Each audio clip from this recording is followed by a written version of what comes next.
aussi.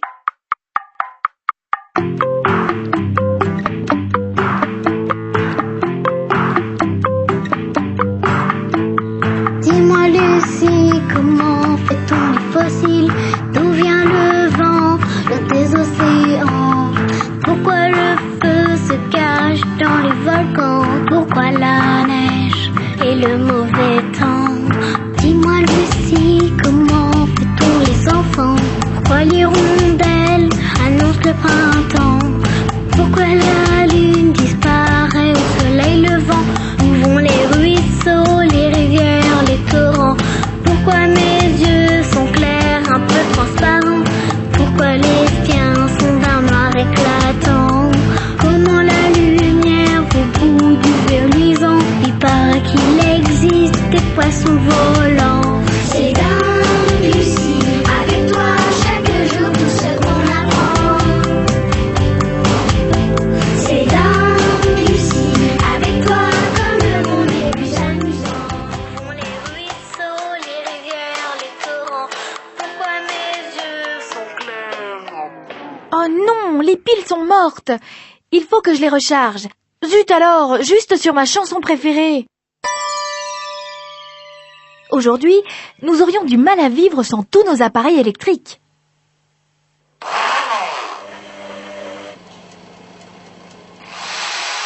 Ces appareils ne sont pas magiques. Pour les faire fonctionner, nous consommons de l'énergie. Beaucoup d'énergie. Mais ce n'est pas tout. Nous avons également besoin d'énergie pour nous chauffer, pour faire fonctionner nos usines et pour nous déplacer. De beaucoup d'énergie. Alors, d'où nous vient toute cette énergie et pouvons-nous la dépenser sans limite? Les sources d'énergie qu'on utilise le plus en France, ce sont les énergies qu'on appelle fossiles. Il y en a 3. Le gaz, le charbon, le pétrole. Ces 3 sources d'énergie sont appelées énergies fossiles car elles sont issues d'une très lente transformation. Ces sources d'énergie, quand on les trouve sur notre planète, elles ont en fait 400 millions d'années. C'est sous terre qu'elles se sont formées et que nous allons les chercher en creusant des mines ou par forage. On va trouver le gaz qu'on va brûler dans nos gazinières, qu'on commence aussi à brûler un petit peu dans les autobus ou dans les voitures. Celle qu'on utilisait énormément il y a 100 ans et qu'on utilise quand même beaucoup moins, c'est le charbon. Qu'on continue d'utiliser dans certaines régions, dans les poêles pour chauffer les maisons ou dans les barbecues. Et celle qu'on utilise le plus aujourd'hui, c'est le pétrole. Le pétrole nous permet de nous chauffer et surtout, transformé en carburant, il alimente nos véhicules. Ces énergies fossiles nous rendent énormément de services puisqu'elles nous permettent de nous déplacer, de nous réchauffer. Par contre, elles ont un inconvénient très grave, c'est qu'elles produisent des fumées. Ces fumées, on les appelle gaz à effet de serre puisque ce sont des fumées qui vont se fixer dans l'atmosphère et réchauffer notre planète beaucoup plus rapidement que ce qu'elle se réchauffe naturellement. Et les conséquences de ce réchauffement sont très graves. Montée des océans, dérèglement du climat ou propagation de maladies. Tout ça à cause de nos fumées. Dernier inconvénient de ces sources d'énergie fossiles, il est de taille, c'est que ces sources d'énergie fossiles sont épuisables. Nous sommes en train d'épuiser les réserves. Le pétrole, il n'y en aura plus sur notre planète dans 40 ans. Plus de pétrole dans 40 ans? Mais comment va-t-on faire?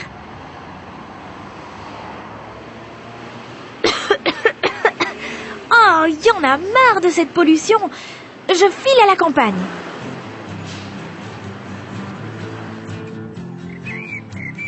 Tiens, une ligne électrique. Suivons-la. Nous verrons bien d'où vient l'électricité qui arrive dans nos maisons. Waouh! Une centrale nucléaire! Je me demande comment cela fonctionne. Et n'est-ce pas dangereux? Nous sommes ici à la centrale de Cruas-Meis, en Ardèche, au bord du Rhône. Cette centrale est une des 20 centrales nucléaires en France qui produisent chaque année presque 80% de l'énergie électrique au niveau national. 80% de l'électricité française? C'est énorme! Tout cela grâce à une source d'énergie très puissante, l'uranium. L'uranium ne brûle pas, comme le charbon ou le pétrole. L'uranium subit la fission nucléaire. Ce sont des petites particules qui vont dégager une énergie sous forme de chaleur. On récupère cette énergie pour chauffer de l'eau et produire de la vapeur qui fait tourner une turbine alternateur. C'est ainsi que l'on fabrique de l'électricité. En même temps, il faut régulièrement refroidir les circuits. On le fait grâce à l'eau du Rhône et à ses grandes tours de refroidissement. Toute cette fumée blanche, ce n'est que de la formation de vapeur d'eau. Un gaz inoffensif. En revanche, ces bâtiments ont intérêt d'être bien protégés. À l'intérieur des réacteurs, l'uranium qui subit la fission nucléaire devient en effet très radioactif. La radioactivité, c'est une radiation invisible, mais extrêmement dangereuse pour tous les êtres vivants. Et chaque année, les centrales nucléaires produisent des déchets radioactifs dont il faut bien faire quelque chose. 9 déchets sur 10, ce sont des déchets à vie courte, donc que nous conditionnons dans des fûts métalliques ou des fûts béton pour les évacuer vers un site de stockage approprié. Ces déchets vont perdre leur radioactivité sur 300 ans. Pour les 10% restants, ce sont des déchets venant du combustible qui vont durer quelques milliers d'années. Donc ça pose un problème de société. Alors nous cherchons une solution pour leur stockage définitif. Il est fort possible que dans quelques années, ces déchets soient stockés sous terre. Des déchets dangereux pendant des milliers d'années. Quel cadeau pour les générations futures! Mais alors, n'est-il pas possible de produire de l'énergie proprement? Mais qu'est-ce que c'est que ces grands machins? Et celui-là? Ça y est, les extraterrestres ont débarqué. Allons voir ce que c'est que ce chantier.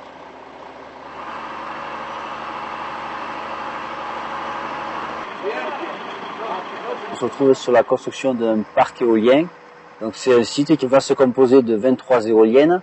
Donc ce sont des machines qui vont utiliser la force du vent pour produire de l'électricité et qui va être réinjectée sur le réseau EDF.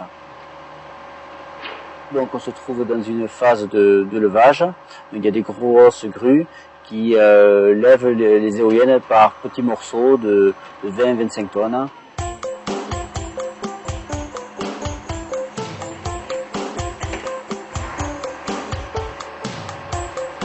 Alors, d'ici quelques mois, lorsqu'elles seront toutes sur pied, ces charmantes créatures vont pouvoir produire de l'énergie électrique grâce à la force du vent.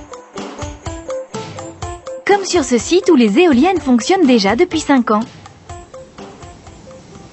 L'éolienne, c'est une énergie qui est produite à partir du vent, qui est une ressource naturelle. Donc il utilise une énergie qui est inépuisable et qui ne crée aucun déchet. Ah, enfin une source d'énergie propre. Bravo les extraterrestres.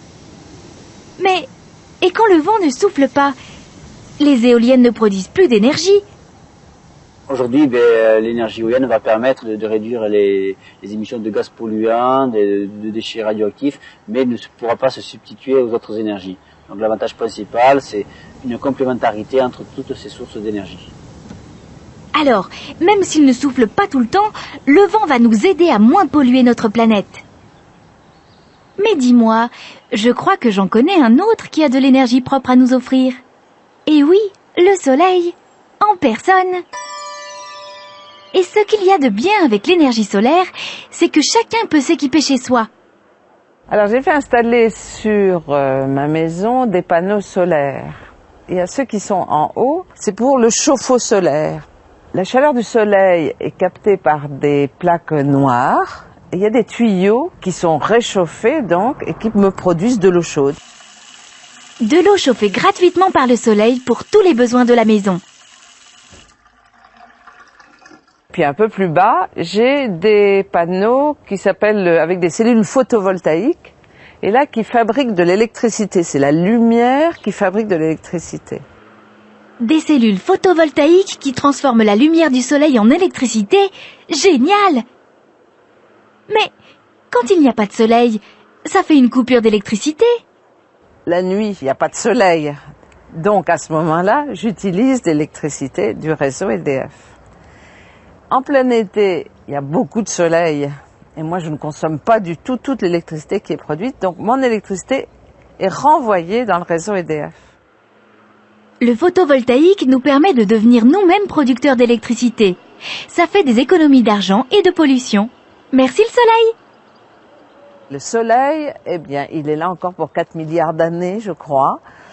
Et c'est une énergie propre, une énergie qui ne pollue pas. Et je suis une grand-mère, j'ai 5 petits-enfants et j'aimerais bien laisser une planète propre à mes petits-enfants. Ben oui, bravo madame! Le vent et le soleil ne polluent pas et, à notre échelle, ils seront toujours là. Ils ne s'épuiseront jamais. On dit que ce sont des sources d'énergie renouvelables. Et ce ne sont pas les seuls. La force de l'eau qui fait fonctionner nos barrages est la première source d'énergie renouvelable utilisée en France.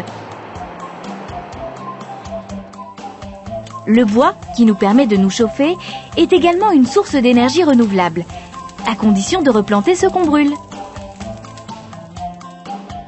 Toutes ces sources d'énergie renouvelable nous aident à moins polluer. Alors, va-t-on pouvoir sauver notre planète ? Nous, les hommes, nous consommons énormément d'énergie, toujours plus d'énergie, et en polluant notre planète. C'est pour ça qu'il paraît primordial et très important d'utiliser ces énergies renouvelables, puisque le soleil, le bois, l'eau, le vent polluent beaucoup moins que les énergies fossiles ou l'énergie nucléaire que nous utilisons d'habitude en abondance. Parallèlement, et c'est primordial, nous devons faire des économies d'énergie. C'est par ces économies d'énergie que passe le sauvetage de notre planète. Alors, économisons. Ce n'est pas compliqué. Laissons les voitures au garage.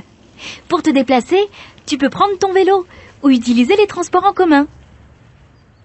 Renseigne-toi sur la consommation des appareils électriques. Par exemple, tu peux trouver des ampoules à basse consommation.